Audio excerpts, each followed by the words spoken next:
You are flying at 11,000 meters. The cabin is quiet. The flight seems safe.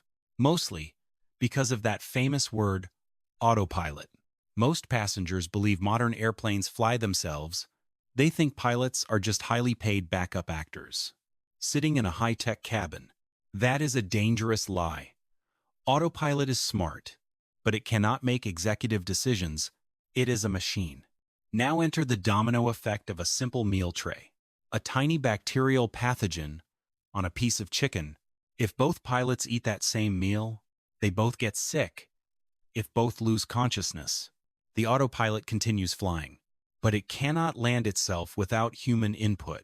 No one is awake to talk to air traffic control. The plane flies until the fuel runs out. Silence. Then, the inevitable crash, a nightmare in 1975, and the birth of redundancy. This is not a movie plot. It almost happened. Go back to the 3rd of February, 1975. A Japan Airlines flight heading to Copenhagen. A cook with infected fingers prepared ham omelets. Nearly 200 passengers fell violently ill mid-air.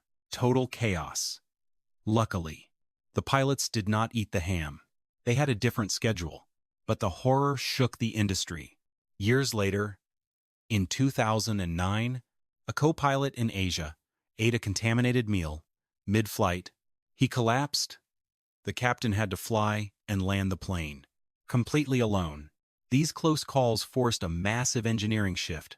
In aviation, safety means redundancy. If the captain fails, the co-pilot takes over. But if both eat the same food, you create a single point of failure. This rule breaks that loop.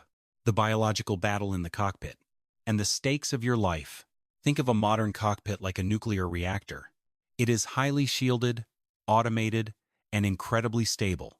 But if a biological breach happens inside the core, the entire plant shuts down. A single stomach bug is that breach. This directly impacts your life. When you buy a ticket, you trust the crew with your survival? If a pilot makes a poor decision at a street food stall in Bangkok, before a flight, they are risking your safety. A simple plate of raw oysters can render a pilot useless within hours. The stakes are absolute.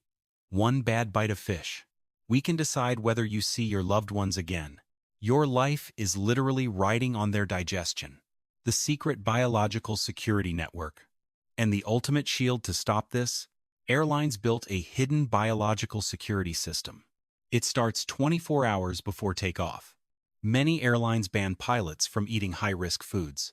No raw shellfish, no wild mushrooms, no local street markets, but it goes deeper.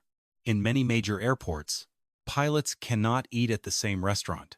If the captain gets a sandwich at Terminal A, the first officer must eat at Terminal B.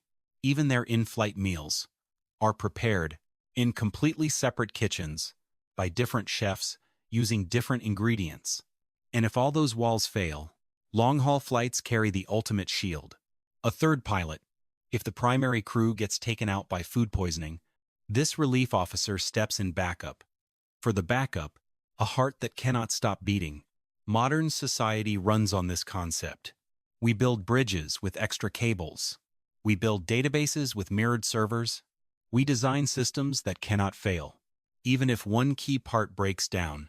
Next time you sit in your seat buckling your belt, look at the cockpit door behind that door. Two people are eating entirely different meals. One has chicken, one has fish. It is not about preference or luxury. It is a quiet, decades-old protocol, designed because someone finally asked the right question. And because of that simple, unwritten rule, you will land safely.